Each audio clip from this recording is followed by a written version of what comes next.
আসসালামু আলাইকুম প্রিয় ফুটবল ফ্যান্স। সো ইউরোতে আমরা এতটা এক্সাইটিং একটা ম্যাচ দেখলাম, এমন টাইপের ম্যাচের জন্যই কিন্তু ফুটবল ভক্তরা অপেক্ষা করেন। একেবারে রাত জায়গাটা 16 আনা পরিপূর্ণ হয়েছে, এমন জিনিসটা ফুটবল ফ্যানরা আজকে অন্তত বলতেই পারেন। ইংল্যান্ড 90 মিনিট পর্যন্ত খেলাতে একেবারেই ছিল না, স্লোভাকিয়ার স্বপ্ন ভঙ্গ হয়েছে। ইংল্যান্ড যারা কিনা পুরো ইউরো জুড়ে খুব একটা বেশি ভালো ফুটবল খেলছিল না, তারা পুরো 90 মিনিট জুড়ে নিজেদের মানের প্রতি একেবারে সুবিচার না করার পরও শেষ পর্যন্ত ম্যাচটা বের করে আনতে পেরেছে। শেষের দিকে ক্লাচ মোমেন্টে জুড বেলিংহাম তার ক্লাস দেখিয়েছেন, হ্যারি কেন তার ক্লাস দেখিয়েছেন। দেখুন, ম্যাচের আগে বেলিংহামকে কেন্দ্র করে একটা ভিডিওতে ফুটবল ফ্ল্যাগ ইউটিউব চ্যানেলে আলোচনাটা করছিলাম, যে সেখানে goal.com এবং Gary Lineker legendary English footballer একটা জিনিস ব্যাখ্যা করছিলেন। আজকের এই ভিডিওতে মূলত সেই ট্যাকটিক্যাল পয়েন্টটাতে একটু যাওয়ার চেষ্টা করব, কারণ সেখানের একেবারে ক্লাসিক্যাল একটা এক্সাম্পল মাঠের মধ্যে দেখা গিয়েছে। তবে তার আগে প্রেক্ষাপটটা যারা দেখেছেন আরও একবার রিক্যাপ করে নিন। ইংল্যান্ডের কিন্তু কোনো কিছুই একেবারেই তাদের ক্লাস অনুযায়ী যাচ্ছিল না।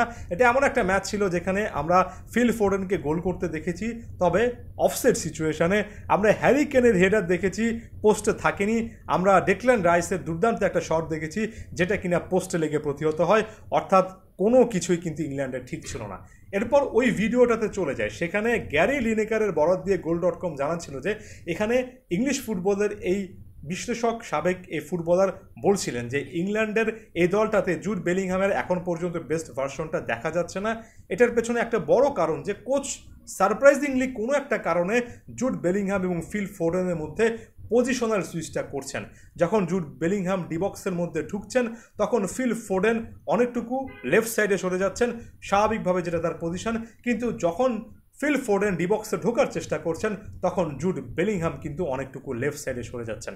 ফুটবল ফ্ল্যাগের ওই ভিডিওটাতেও কিন্তু দেখিয়েছিলাম কিভাবে লেফট সাইডে বেলিংহাম একেবারে আইসোলেটেড হয়ে পড়ছেন, অনেকটা উইং পজিশনে চলে আসছেন, যেটা তার সহজাত কোনো পজিশন না।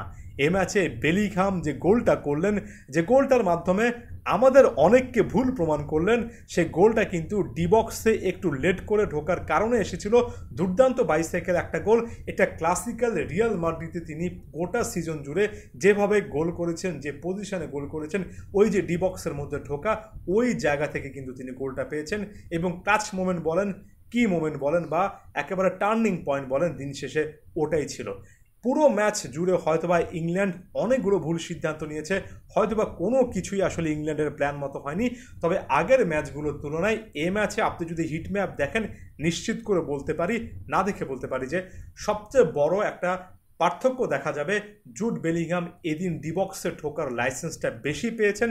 এদিন ফিল ফোডেন অনেক বেশি উইংয়ে খেলেছেন। ডিবক্সের মধ্যে তিনি কিন্তু জুড বেলিংহামের সঙ্গে ওই যে সুইচ করতে হবে উইং এবং ডিবক্সে, সে জিনিসটা করেননি। এটা বেলিংহামের জন্য শেষ মুহূর্তে এসে বড় একটা পয়েন্ট হয়েছে। জানি না কোচ গ্যারেথ সাউথগেট কেন এত কমপ্লেক্স অনেক কিছু করার চেষ্টা করছেন। বেলিংহাম এই টাইপের মুভমেন্টের মাধ্যমে কিন্তু রিয়াল মাদ্রিদে একেবারে দুর্দান্ত একটা সিজন কাটিয়েছেন, ব্যালন ডিওরের শর্টলিস্টে থাকার মতো সিজন কাটিয়েছেন। বেলিংহামকে ডিবক্সের মধ্যে ঢোকার যদি ফ্রিডমটা বেশি করে দেওয়া হয়, সেখান থেকে কিছু না কিছু আসে। ওই যে বললাম, বেলিংহামকে কেন্দ্র করে যে জিনিসগুলো এই ম্যাচের আগে আলোচনা করছিলাম, এই ম্যাচের একেবারে শেষ মুহূর্তে এসে বেলিংহাম সেই ক্লাসটা কিন্তু দেখিয়েছেন। পরবর্তীতে হ্যারি কেনও দুর্দান্ত একটা গোল করেছেন। যাওয়ার আগে ব্যালন ডিও সম্পর্কে একটু আলোচনা করে যাব। অ্যাগেন এই ম্যাচের আগে ব্যালন ডিও সংক্রান্ত বিষয় নিয়ে আলোচনা করছিলাম। হ্যাঁ, লাউতারো মার্টিনেজ অবশ্যই ফেভারিটদের লিস্টে আস্তে আস্তে উপরে উঠে আসবেন যদি কোপা আমেরিকাতে ভালো করতে পারেন, দলকে যদি ট্রফি এনে দিতে পারেন। তবে ভিনিসিয়াস জুনিয়রের কথা ভুলে যাবেন না, বেলিংহামের কথা ভুলে যাবেন না। ওই যে বলছিলাম, উসাইন বোল্টের 100 মিটার স্প্রিন্টের মধ্যে ব্যালন ডিওরের রেসে এখনও সেই 30-40 মিটার বাকি আছে। সেই লিস্টটাতে ভিনিসিয়াস জুনিয়র, বেলিংহাম, এই টাইপের প্লেয়ারকে আপনার রাখতে হবে। এমবাপের কথাও ভুলে যাবেন না। এদের সঙ্গে লাউতারো মার্টিনেজকে হয়তো বা রাখতে পারেন। ধন্যবাদ সবাইকে।